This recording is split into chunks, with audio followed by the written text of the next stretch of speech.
அமெரிக்காவை நம்பாத இந்தியா தங்கம் பக்கம் ரூட்டை மாற்றுவது ஏன்? செய்தி பற்றி பார்க்கலாம். அதற்கு முன்னாடி நம்ம சேனலை இதுவரைக்கும் சப்ஸ்கிரைப் பண்ணாதவங்க சப்ஸ்கிரைப் பண்ணிக்கோங்க. இந்தியா மீது அமெரிக்கா விதித்துள்ள 50% வரி, அமெரிக்க டாலருக்கு எதிரான இந்திய ரூபாய் வீழ்ச்சி, தங்கம் வெள்ளி விலை அதிரடி உயர்வு என நம்மை சுற்றி பல பொருளாதார விஷயங்களும் மாற்றங்களும் நடந்து கொண்டிருக்கின்றன. இந்த நேரத்தில் கடந்த ஆண்டு இந்திய ரிசர்வ் வங்கி அமெரிக்க கருவூல பத்திர இருப்பை அதிகமாக குறைத்துள்ளது. இதை அமெரிக்க கருவூலத்துறையின் தரவுகள் உறுதி செய்கின்றன. தரவுகள் என்ன சொல்கின்றன?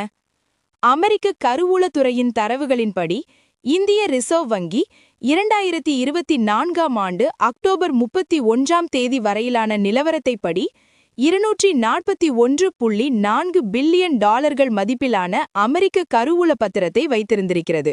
கடந்த ஆண்டு 2025 அதே தேதியின் நிலவரத்தை எடுத்து பார்த்தால் இந்திய ரிசர்வ் வங்கியிடம் 190.7 பில்லியன் மதிப்பிலான அமெரிக்க கருவூல பத்திரம் மட்டுமே இருக்கிறது. ப்ளூம்பர்க் நிறுவனத்தின் அறிக்கைப்படி கடந்த 4 ஆண்டுகளில் இந்திய ரிசர்வ் வங்கி மிக குறைந்த அளவிலான அமெரிக்க கருவூல பத்திரம் வைத்திருப்பது இதுவே முதல் முறை. காரணம் என்ன? அமெரிக்க கருவூல பத்திரம் இந்த நேரத்தில் நல்ல வருமானத்தை தரவில்லையா என்று பார்த்தால் அப்படியெல்லாம் இல்லை. 10 ஆண்டுகளுக்கான அமெரிக்க கருவூல பத்திரம் 4 முதல் 4.8% வருமானத்தை தந்துள்ளது.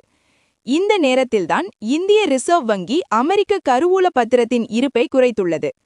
அமெரிக்க கருவூல பத்திரத்திற்கு பதிலாக தங்கத்தின் பக்கம் தங்களது முதலீட்டை திருப்பியுள்ளது இந்திய ரிசர்வ் வங்கி. கடந்த செப்டம்பர் மாதம் மொத்த அந்நிய செலவாணியின் இருப்பில் 13.9% தங்கத்தை வைத்திருக்கிறது இந்திய ரிசர்வ் வங்கி. 2024ஆம் ஆண்டு செப்டம்பர் மாத காலகட்டத்தில் இந்திய ரிசர்வ் வங்கி தங்கத்தை 9% தான் வைத்திருந்தது. இந்தியா மட்டுமல்ல, சீனா கூட அமெரிக்க கருவூல பத்திர இருப்பை குறைத்துள்ளது. இதற்கு உலக அளவில் நிலையற்ற தன்மையே காரணம்.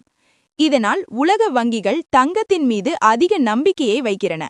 மேலும் ஒரே இடத்தில் அதிக முதலீடுகளை செய்து ரிஸ்குகளை சந்திப்பதை மாற்றி பல முதலீடுகளில் கவனம் செலுத்தலாம் என்று உலக வங்கிகள் நினைக்கின்றன. இந்த வீடியோ உங்களுக்கு பிடித்திருந்தால் வீடியோவை லைக் செய்யுங்கள். உங்கள் சந்தேகங்களை கமெண்ட் செக்ஷனில் கமெண்ட் செய்யுங்கள். உங்கள் உறவினர்கள் மற்றும் நண்பர்களுக்கு ஷேர் பண்ணுங்க. மீண்டும் இதுபோன்ற வேறொரு வீடியோவில் சந்திப்போம்.